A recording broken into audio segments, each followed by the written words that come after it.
जय हिंद, जय भारत। आजकल सोशल मीडिया पर एक स्पीच बहुत तेजी के साथ वायरल हो रही है कि हमें सोना चांदी नहीं खरीदनी चाहिए, पेट्रोल समझ बूझ कर खरीदना चाहिए, कम खरीदना चाहिए। यहाँ तक कि हमें खाने पीने की वस्तुओं को कम से कम खरीदना चाहिए, जैसे तेल, क्योंकि विदेशी मुद्रा खर्च करनी पड़ती है। तेल की होता है देश हित में, हित के लिए देश की अर्थ ऐसे भाषण, ऐसे स्पीच वायरल हो। तो मैं माननीय प्रधानमंत्री गृह मंत्री जी से, माननीय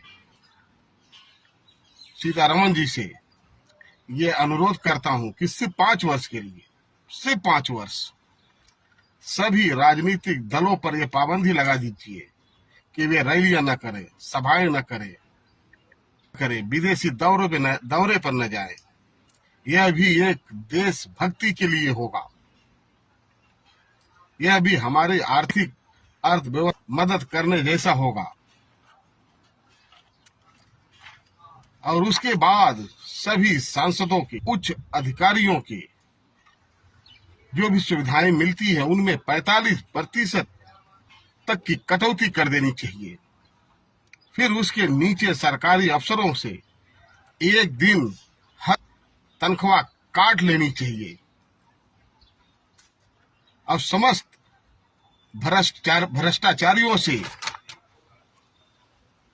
एक एक दिन का योगदान करने के लिए कहना चाहिए। यह भी तो देशभक्ति के लिए होगा।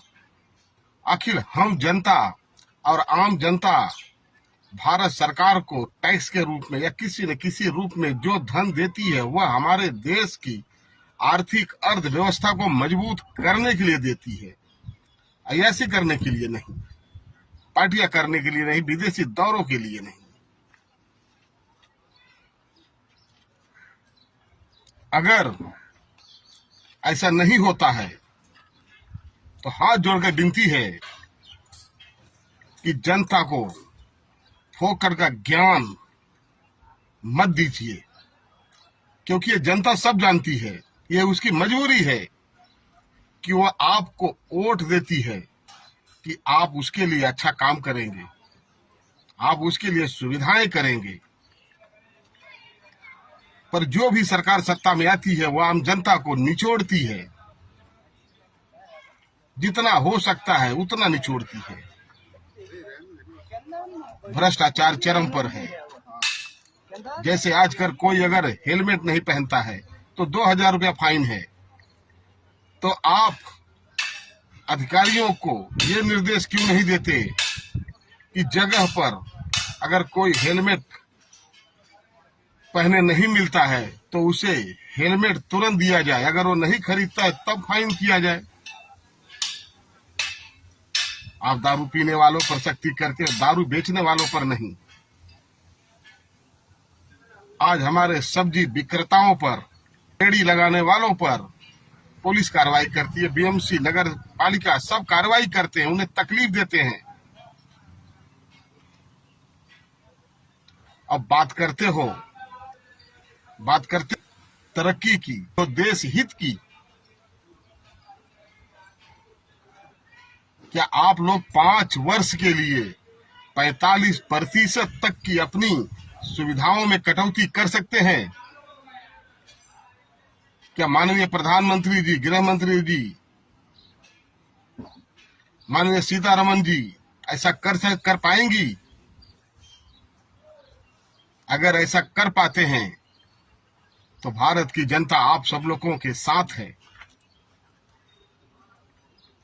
भारत की जनता फटेहाल है।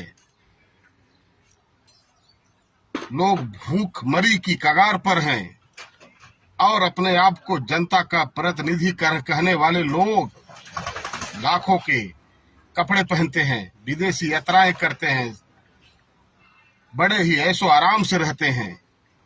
ये कैसे मुखिया हैं? ये कैसे देश के जन प्रतिनिधि हैं? पहले अपने आप को सुधारिए, फिर जनता को ज्ञान दीजिए। जय हिंद, जय भारत।